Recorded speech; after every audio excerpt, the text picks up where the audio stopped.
May the words of my mouth and the meditations of all of our hearts be acceptable in your sight, O Lord, our strength and our Redeemer. Amen.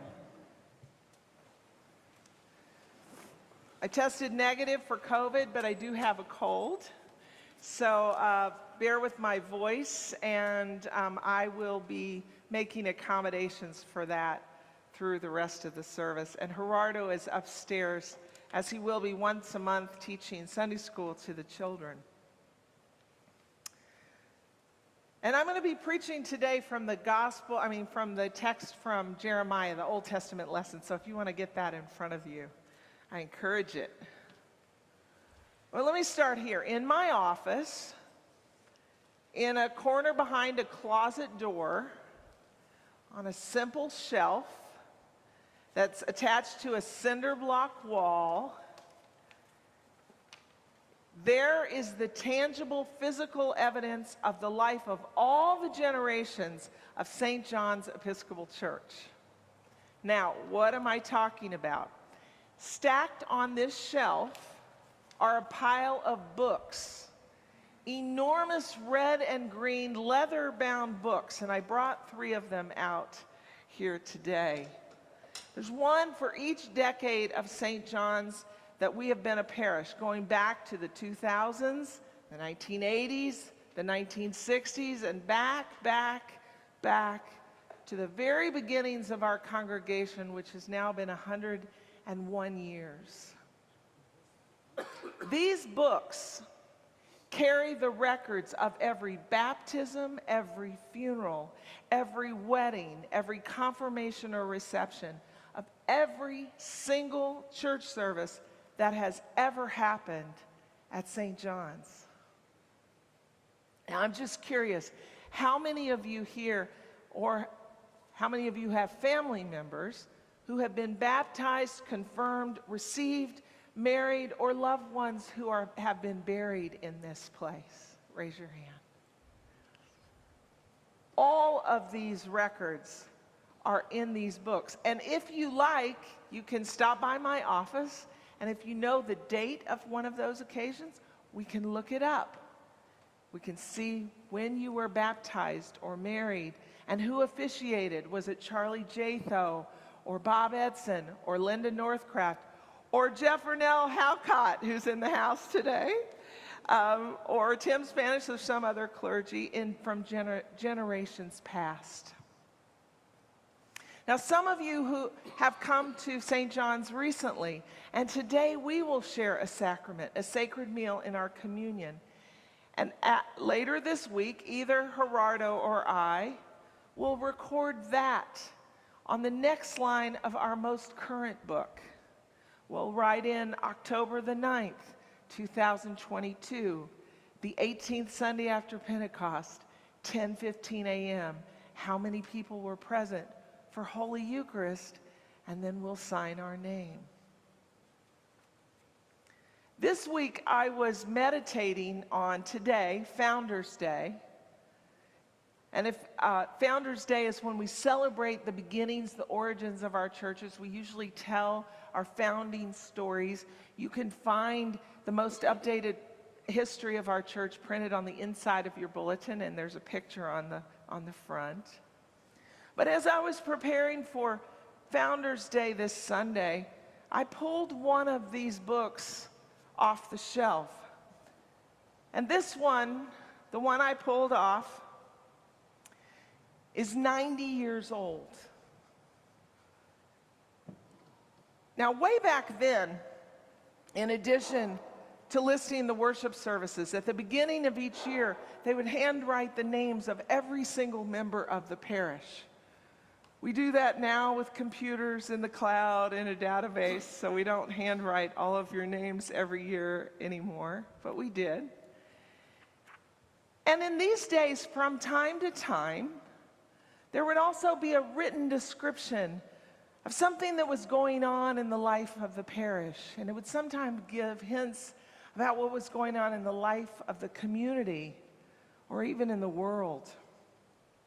And I want to read just an excerpt of this handwritten, it's beautifully written in cursive script, No, there's no signature, so we don't know who wrote this.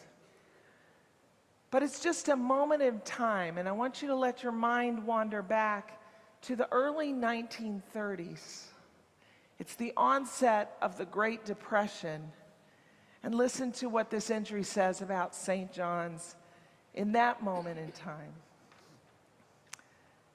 It says, a red carpet was presented to the church by Mrs. Timley, and it extends from the altar to the rear of the church, and it was given for Easter. Now, this would have been in what is now the New to You shop. But a red carpet was given. How nice.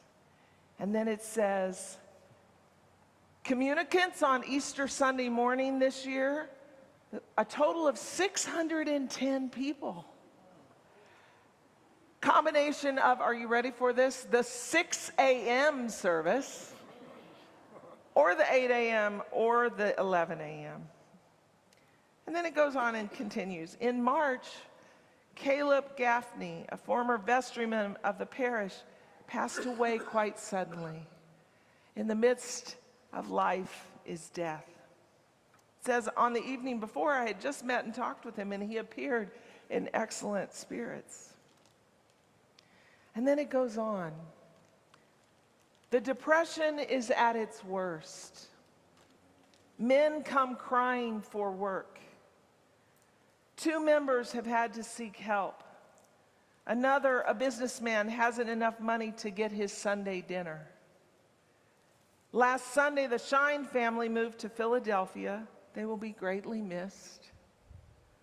Several families are moving to small farms as a means of keeping the wolf from the door. There is a great dissatisfaction in Hoover. There has been an abuse of power in high places. Men's greed has overcome their virtue.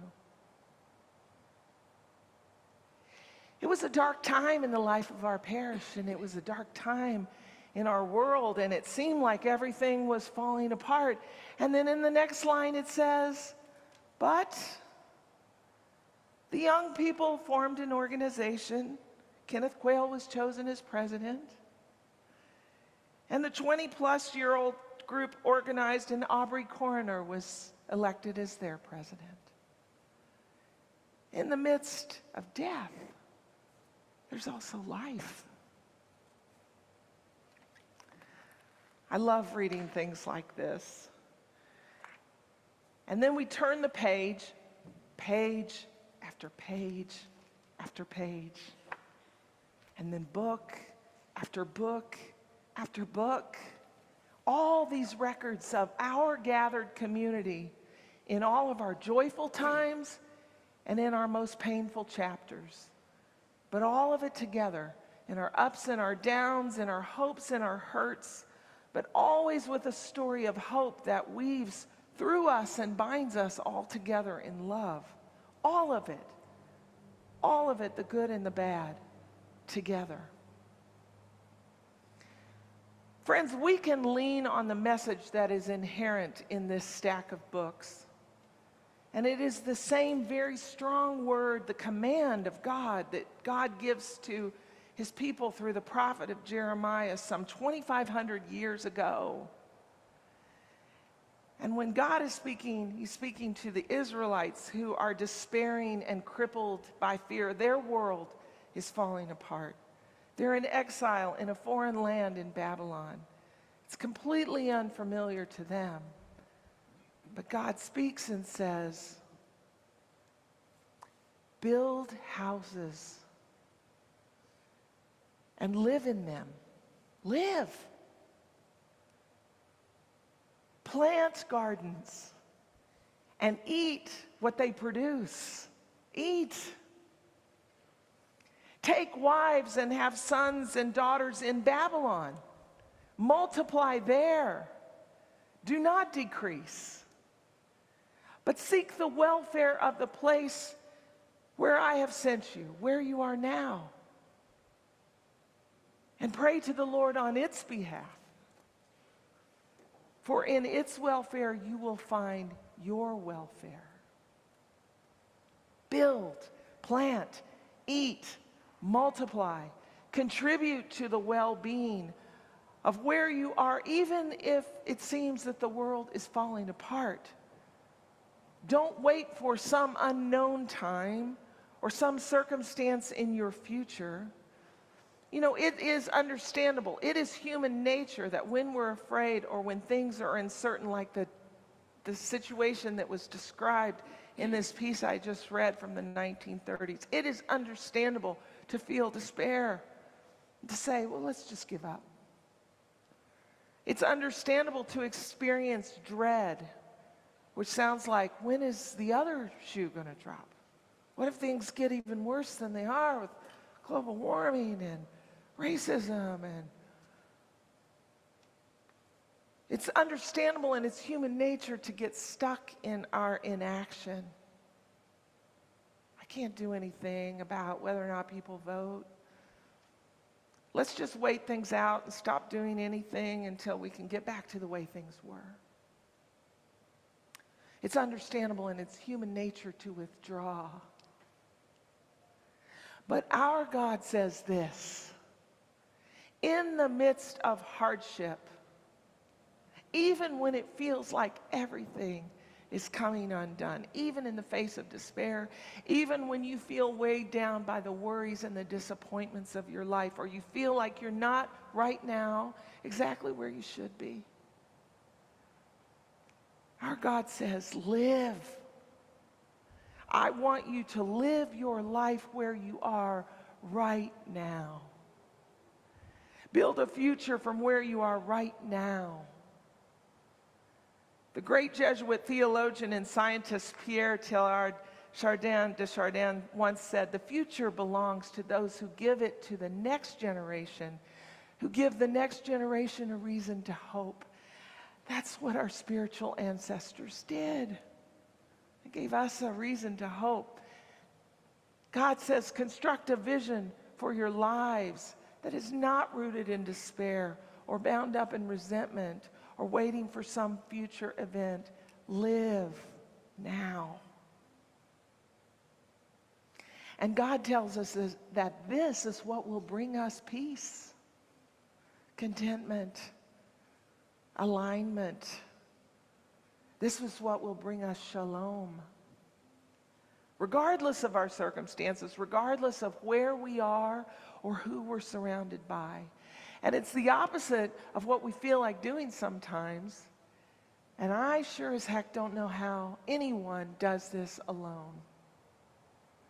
We can't do it alone. We do it with God's help.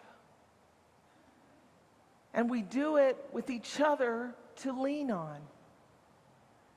And we do it with the strength and the example of our spiritual ancestors who remind us. And if you need any of our spiritual ancestors to remind you that you can endure, we can endure our individual and our collective worries and disappointments, you just come stand in my office. And you look at that stack of books that I get to look at every day and feel the courage and the faithfulness and the generosity and the hope and the love of generations of people who have steadfastly put one foot in front of the other and leaned on each other and dared to build and to plant and to eat together and to live fully, even in the face of hard things. I find hope and courage from them all the time. Build houses and live in them. Plant gardens and eat what they produce. Put down roots in Babylon, in the Babylons of your own life, and grow there. And do not withdraw. Please don't. Seek the well-being of the places and the spaces and the circumstances and the people where you have been placed. Do that where you are now and pray to the Lord on its behalf For in your well-being, in their well-being, those who you pray for and those who you put down roots with, you will find your own well-being, your own peace, your own shalom. Peace be with you. Amen.